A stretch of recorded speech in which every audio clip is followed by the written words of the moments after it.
নমস্কার সবাইকে। আজ ভিডিওটা একটু অন্যভাবে শুরু করছি।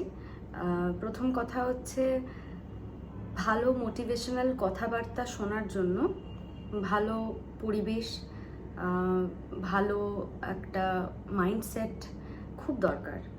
তো আমরা আজকালকার দিনের ছেলেমেয়েরা বিশেষত, আগেকার দিনে আমাদের মা বাবাদের মতো অতটা ধৈর্যশীল, অতটা কি বলবো, মানে ওনারা যেরকমভাবে জীবনটাকে দেখেছেন সেরকমভাবে আমরা দেখতে পাই না, আর অতটা ধৈর্য আমাদের মধ্যে নেই, সেটা দিনের পর দিন হারিয়ে যাচ্ছে। প্রচুর মানুষ কমেন্ট করেছিলেন যে নেগেটিভ সিচুয়েশন থেকে কি করে ওভারকাম করা যায়, বা এই যে আমি যে প্রফেশনের সঙ্গে যুক্ত সেখানে যেরকমভাবে আমাদের বিভিন্ন বিষয়ের সম্মুখীন হতে হয়, ট্রোলিংয়ের শিকার হতে হয়, বা এত কম্পিটিশন, কখনো উত্থান কখনো পতন, কখনো এই কারোর পা ধরে নামিয়ে দেওয়া, কেউ একটুখানি নাম ডাক করে গেলে তার ওপর একটা ঈর্ষার চোখ রাখা, এইগুলো সব কিছুকেই আমাদেরকে ডিল করতে হয়। তো এটা গেল আমার প্রফেশনের কথা। সেরকমভাবেই পড়াশুনোর ক্ষেত্রে, নাচের ক্ষেত্রে, গানের ক্ষেত্রে, কর্পোরেট লাইফে বিভিন্ন রকম খারাপ সিচুয়েশনের মধ্যে দিয়ে আমাদেরকে যেতে হয় রেগুলার। তো যারা আমাকে ফলো করেন, যারা আমার ভিডিওস দেখেন, যারা আমাকে সোশ্যাল মিডিয়ায় নিয়মিত ফলো করেন, তাদের অনেকেরই প্রশ্ন যে আমি সমাজ মাধ্যমে যেটা দেখাই যে আমি এত স্ট্রং, কি করে এত কিছুর পরেও, কারণ কম ডিফিকাল্টিজ আমাকে ফেস করতে হয়নি, সেটা সবাই জানেন যারা আমাকে চেনেন। তো বিষয়টা হচ্ছে যে পজিটিভিটি নিয়ে কাউকে কিছু বলার আগে নিজেকে মারাত্মকভাবে পজিটিভ থাকতে হয়। সেইটা যারা বলে, মানে আমি আজকে বলতে চলেছি মানে যে আমি মারাত্মকভাবে পজিটিভ একটা সোল, সেটা কিন্তু নয়। কারণ মানুষ মাত্রেই তাদের ডিপ্রেশন, ফ্রাস্ট্রেশন সব কিছু গ্রাস করে, সেরকমভাবে আমাকেও করে। কিন্তু আমি যখন নেগেটিভ স্টেট অফ মাইন্ডে থাকি, সেই সময় আমি কারোর সঙ্গে বেশি কথা বলি না। তো বিগত কিছু দিনের অভিজ্ঞতা একটু শেয়ার করব যে I was feeling very down. আমি কারোর সঙ্গে কোনো কথা বলছিলাম না, বিভিন্ন পার্সোনাল কারণে আর কি, প্রত্যেকটা মানুষেরই যেটা হয়ে থাকে। কিন্তু আজ কেন হঠাৎ আমি সবাইকে মোটিভেট করার জন্য একটা ভিডিও বানাচ্ছি।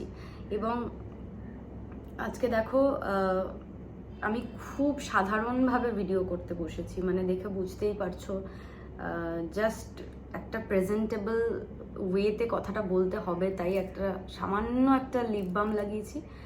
তাছাড়া মুখে দেখো কিচ্ছু মাখিনি, জাস্ট স্নান করে এলাম আর মুখে একটুখানি মিস্ট লাগিয়েছি, আর বাড়িতে যে জামাটা পরে থাকি সেই জামাটাই পরে রয়েছি। তার কিছু কারণ আছে, প্রত্যেকটা বিষয়েরই পিছনে কিছু না কিছু কারণ থাকে। তো সেই কারণটা বলি যে আমি যেরকম, আমি সেভাবেই নিজেকে ভালোবাসি। কিন্তু এই ভালোবাসাটা সবসময় ছিল না যে অলওয়েজ আমি এত মানুষের কটাক্ষ শুনে অনেক সময় প্রচণ্ড ডিপ্রেসড হয়ে পড়তাম। ছোট ছোট কিছু কথা শেয়ার করি। ছোটবেলাতে এত শুনেছি নিজের গায়ের রং নিয়ে যে যখন সামান্য সামনের দোকান থেকে কোনো মুদিখানার জিনিস আনতে গেছি, তখনও মুখে পাউডার মেখে বেরোতাম যাতে আমাকে একটু ফর্সা লাগে।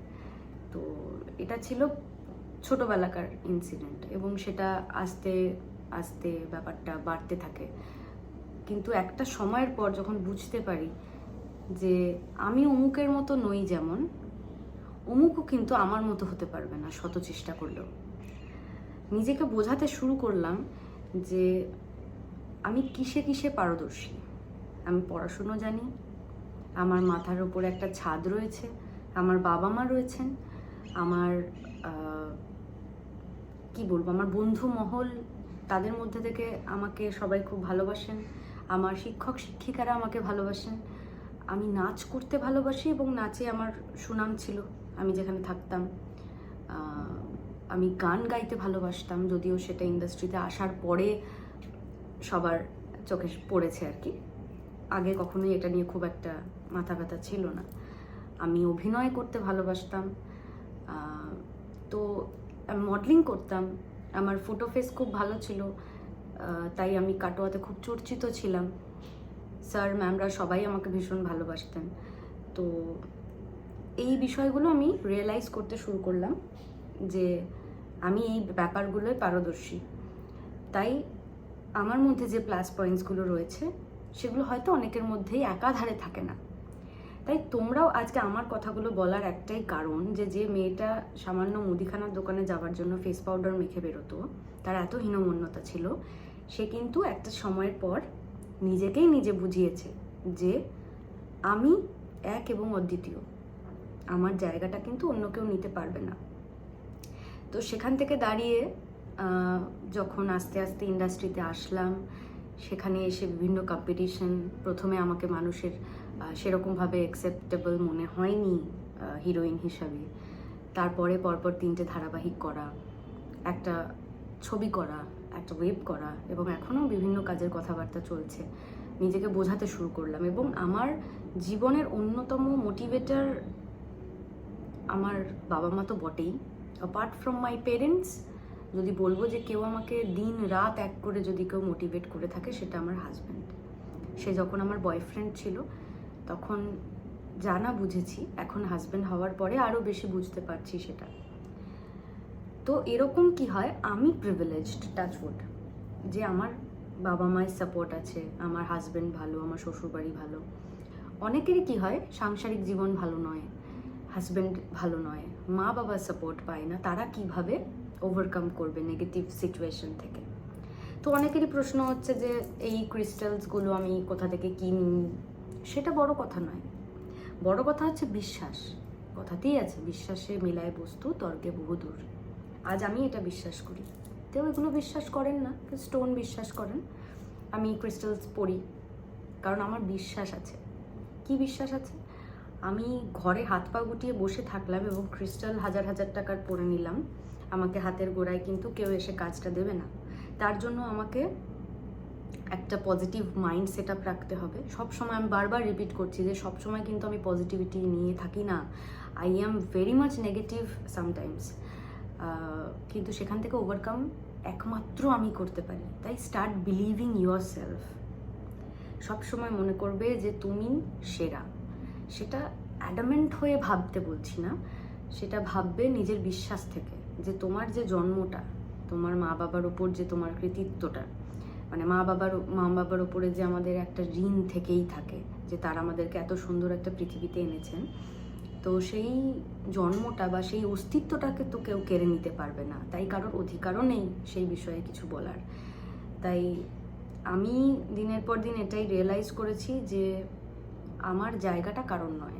আমার হাজব্যান্ড একটাই কথা বারবার বলে, যে কাজটা তোমার সেই কাজটা তোমারই, সেই কাজটা শ্রুতির বাইরে অন্য কেউ করতে পারবে না। মানে একটা চরিত্র মুখে এলো তাই বলছি, রাঙা বউয়ের পাখি ধরো, ওটা আমারই ছিল, তাই ওটা আমিই করেছি।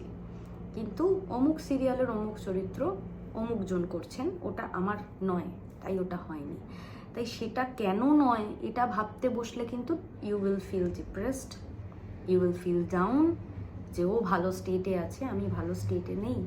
তুমি যেটা আছো, তুমি যেটাই আছো, সেটাতে কিন্তু অমুক মানুষটি নেই বা অন্যান্যরা নেই। তাই নিজের জায়গাটাকে, নিজের অস্তিত্বটাকে, নিজের পেশাটা, নিজের উপার্জনটাকে আগে ভালোবাসতে শিখতে হয়।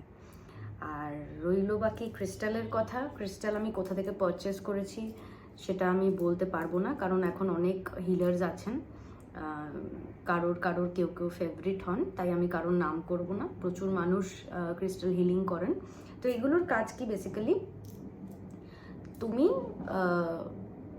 পারবে ওই জিনিসটা করতে। মানে আমি কথার কথা বলছি, আমি একটা প্রাইমারি স্কুলের এক্সাম দিয়েছি, তো সেখানে আমার টিচিংটা করার খুব ইচ্ছা। তো সেখানে যদি তোমার টিচার হওয়া থাকে তোমার ডেস্টিনিতে, সেইটার যে পথটা, সেটা যেরকম ওই ডিফিকাল্ট একটা সিচুয়েশনের মধ্যে দিয়ে যেতে হয়, সেই জায়গাটা থেকে তোমাকে কিছুটা মাইন্ডে একটুখানি রিল্যাক্সেশন দেওয়া, পজিটিভিটি আনা, যে না আমি ওটা পারবো, আজ না হোক কাল আমি ওটা পারবো, আমি ওটা পাবো ওই কাজটা। তো ওই ক্রিস্টালগুলো পড়তে পড়তে একটা জিনিস সবসময় মাথায় রাখতে হয়, যে ক্রিস্টালগুলো পড়ার সঙ্গে সঙ্গে ভাবতে হয় যে এই আমি ক্রিস্টালটা পড়লাম মানে আমি এটা যেটা যে উদ্দেশ্যে আমি এটা পড়ছি সেটা আমি পাবোই। তো ইউনিভার্সকে সবসময় থ্যাঙ্কস জানাতে হয় যে আমি জানা ডিজার্ভ করি তার থেকে অনেক বেশি কিছু পাচ্ছি। তো আমি দেখাই একটা ছোট্ট জিনিস, আমার এরকম প্রচুর ডায়েরি আছে, আমি ডায়েরি জাস্ট একটা পেজ খুলে একটু দেখাই। আমি বইতে যা পড়ি সেগুলো না আমি লিখিও। তো আমার এখন রিসেন্ট এই বইটা আমি পড়ছি, তো এই বইটা আমার পড়তে পড়তে আমার যা যা কোটস ভালো লাগে সেগুলো আমি এরকমভাবে লিখে রাখি। এগুলো কিন্তু বইয়ের পাতাতেও আছে, তাও আমি লিখে রাখি, কারণ যত লিখি তত আমার মনে হয় যে আরও বেশি পজিটিভিটি অ্যাট্রাক্ট করছে আমার মধ্যে। আর যে প্র্যাকটিসগুলোর কথা আমি তোমাদেরকে আজকে শেয়ার করব, সেই ক্ষেত্রে এটা প্রথম কথা হচ্ছে কোনো পেড প্রমোশন নয়। সেই ক্ষেত্রে আমাকে আমার একটা ম্যানিয়া রয়েছে বলতে পারো, ম্যানিয়া না, একটা গুড হ্যাবিট বলতে পারো, যে গুড হ্যাবিট বা ব্যাড হ্যাবিট সেটা ম্যান টু ম্যান ভ্যারি করে। আমার একটু সুগন্ধ পছন্দ। আমি কোনো কনজেস্টেড জায়গায় থাকতে পারি না। আমার ঘর দেখতেই পাচ্ছ, আমি সবসময় খুব পরিষ্কার পরিচ্ছন্নভাবে, একদম নিট অ্যান্ড ক্লিন থাকবে সব কিছু। আমি যেখানে পা রাখবো সেটা পরিষ্কার থাকবে, আমি যেখানে শোবো সেই জায়গাটা পরিষ্কার থাকবে, আমি যেখানে খাবো সেটা পরিষ্কার থাকবে, আমি যে জামাটা পরবো সেটা পরিষ্কার থাকবে, আমি আমার চোখের সামনে যা যা দেখবো সেগুলো সব অর্গানাইজড থাকবে। আমার পিছনেও তাকিয়ে দেখতে পাবে, ওই জায়গাটা আমি ফোকাস দিয়ে দেখাচ্ছি। আমার সাজের জায়গা দেখো একদম সাজানো, আমার বিছানা দেখো একদম সাজানো, আমার দেখো বাথরুমের মধ্যেও আমি সুন্দর করে লিখে রেখেছি। ব্যাকে দেখো ফোকাস দিচ্ছি যে যে জায়গাগুলো, দেখো আমার একটু ডিস্টেন্সে আছে বলে হয়তো দেখা যাচ্ছে না, হ্যাঁ এবার এসছে। ওয়ালপেপার্স মানে ওয়াল হ্যাঙ্গিং কিছু জিনিসপত্র রয়েছে। আমার গোটা বাড়িটা যেদিন আমি রুম টোরটা করাবো সেদিন দেখাবো যে খুব সীমিত জিনিস দিয়ে আমার ইন্টেরিয়ার ডেকোরেটর যিনি ডিজাইনার ছিলেন তিনি সুন্দরভাবে সাজিয়েছেন সবটা আমাদের কথার অ্যাকর্ডিংলি। তো গন্ধর ব্যাপারটা নিয়ে যেটা বলছিলাম, ভিডিওটা শেষ করব এবার। এরপরে যদি তোমাদের এরকম কোনো মোটিভেটার হিসেবে আমাকে প্রয়োজন পড়ে বা মোটিভেশনাল কোনো কথাবার্তা শুনতে ভালো লাগে, অনেকের মানুষের কি শোনাটা খুব ইম্পর্ট্যান্ট অনেক সময়। তো আমি এখন চাইলেই একটা সুন্দর কস্টিউম, সুন্দর মেকআপ করে হেয়ারস্টাইল করে বসতে পারতাম, কিন্তু আমি যে বিষয়গুলো নিয়ে কথা বললাম আশা করি বুঝতে পারলে যে কেন বললাম। তো ব্যাপারটা হচ্ছে ওই সুগন্ধর ক্ষেত্রে আমি খুব চুজি। তো আগের দিন নয়, মানে আগে একবার আমি একটা পারফিউম নিয়ে ব্লগ বানিয়েছিলাম, যে দিদি নাম হচ্ছে অদিতিদির হোমমেড পারফিউম আমি ইউজ করি। আর শ্রেয়া দিও রয়েছেন, ওনার পারফিউমও আমি ইউজ করেছি। তো উনি যেহেতু ইন্ডিয়ার বাইরে থাকেন তাই ওনাকে সবসময় আমি বিরক্ত করি না, তাই অদিতিদি আমার কাছে এখন অবধি সেরা। অদিতিদির পুজোর আগে অদিতিদিকে আবদার করেছিলাম যে আমার যেহেতু গন্ধের একটা ফ্যাসিনেশন রয়েছে, আর ম্যানিফেস্টেশনের প্রসেসটাই এরকম যে ম্যানিফেস্ট করতে হলে একটা প্রপার অ্যাটমসফিয়ার খুব দরকার। তাই নিজে পারফিউম মাখা, রুমে দেওয়া, ওয়ার্ড্রবে দেওয়া, এগুলো ইজ ভেরি ইম্পর্ট্যান্ট। তো আমি পুজোর আগে তোমাদেরকেও বলবো যে যদি সুগন্ধ কিভাবে একটা মানুষকে পাল্টে দিতে পারে, মিউজিক যেরকম মানুষকে পুরো একদম চেঞ্জ করে দেয়, মানে ফাট করে মাইন্ড সেট আপ চেঞ্জ হয়ে যায়, সেরকমভাবেই মানে ধরো একটা শ্রাদ্ধ বাড়িতে হঠাৎ করে একটা ডিজে বাজতে চললে যেরকম মাইন্ডটা ফাট করে চেঞ্জ হয়ে যায়, সেরকমভাবেই বিয়ে বাড়িতে হঠাৎ করে তোমার বাড়ির সামনে দিয়ে মরণযাত্রা যেদিন যাবে এইরকম টাইপের গান বাজলেও যেরকম আমরা হাসতে শুরু করি, তো ব্যাপারটা সেরকম যে সুইচ করা, সেই সুইচ করার জন্য পারফিউম একটা খুব ভালো রোল প্লে করে। এবং আমি যে পারফিউমগুলো ইউজ করি, কদিন আগে গোপুর জন্য আমি একটা রূপাংদেহি বলে একটা পারফিউম তোমাদেরকে বলেছিলাম, অদিতিদির থেকে নিয়েছিলাম, ওটা আমার ঠাকুর ঘরেই থাকে। আর একটা দেখিয়েছিলাম নার্গিস, নার্গিসটা তো হিট করে গেছে, আমি যেখানে যেখানে নার্গিস রেখে গেছি সবাই বলেছে এটা কোথা থেকে নেওয়া, সবাইকে আমি লিঙ্কও দিয়েছি। তো এই ভিডিওটা শেষেও আমি এই পারফিউমের সেলার দিদি যিনি আছেন তার লিঙ্ক দেবো। আবারও বলছি এটা কোনো পেড প্রমোশন নয়, পেড প্রমোশন হলে আমি মেনশন করে দেবো। পেড প্রমোশন আসছে একটা খুব ইম্পর্ট্যান্ট জিনিস নিয়ে, খুব হেল্পফুল, সেটাও তোমাদেরকে লিখেই দেবো যে it's a paid promotion, but আমি নিজে ইউজ না করে কাউকে রিভিউ দিই না, সেটা মৌলির প্রোডাক্ট হোক কি যেই হোক। আমার যেটা ভালো লাগে না আমি বলে দিই, সেটা আমাকে যারা চেনেন তারা জানেন। আমার অমুক পছন্দ নয় মানে পছন্দ নয়, আমি ওপেন ফোরামে বলে দিতে পারি যে অমুক আর্টিস্টকে বা অমুক মানুষকে আমার পছন্দ নয়। তো সেই বিশ্বাসটা আছে যে আমি সত্যি বলছি।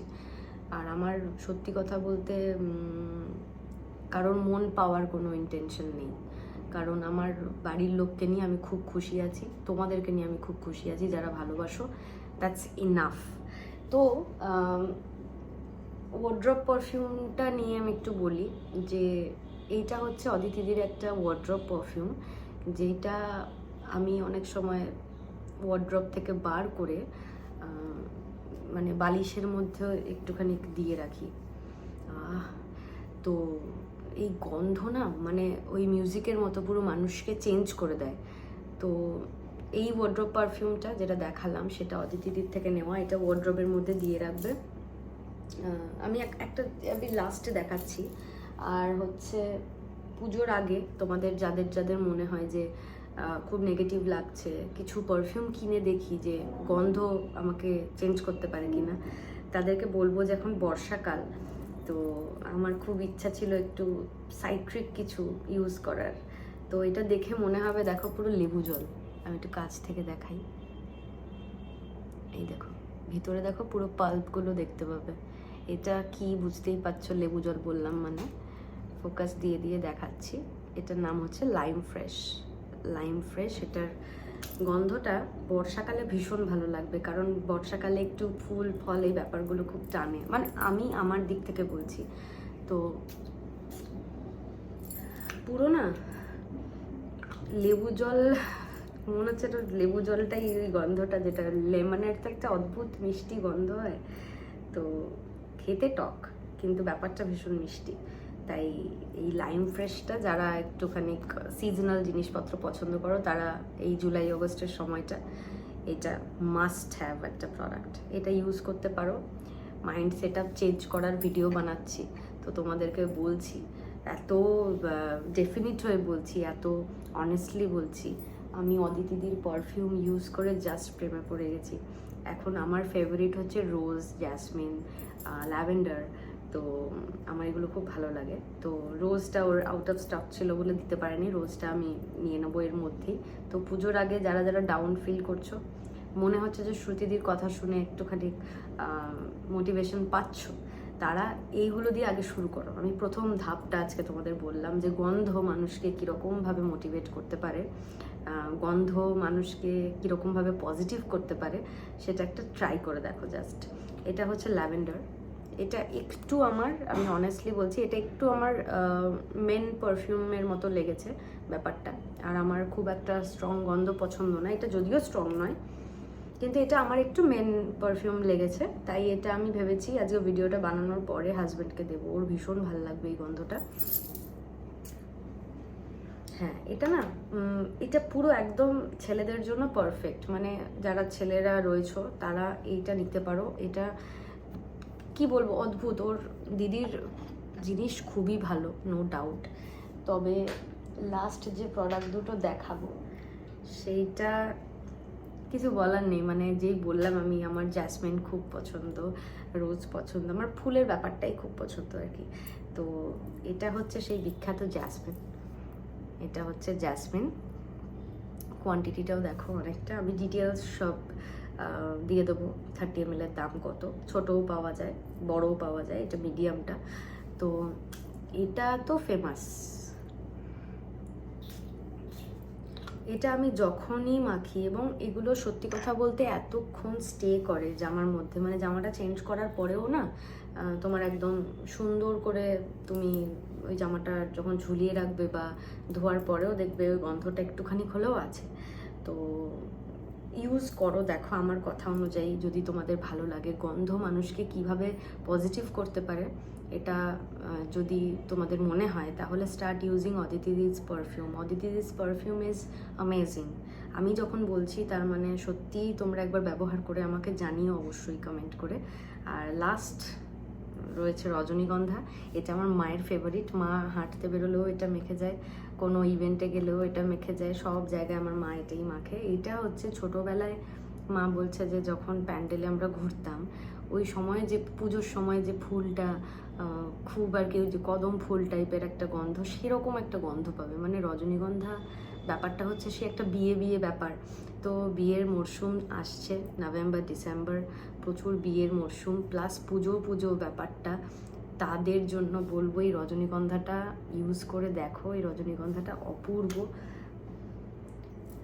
অদ্ভুত লাগবে। যারা একটু লাইট পছন্দ করো তারা এটা অ্যাভয়েড করবে, আর যারা একটু গন্ধটা মনে হয় যেন আমি হাঁটলে পরে আশেপাশের লোকেরও গন্ধ লাগবে তারা এটা ইউজ করতে পারো।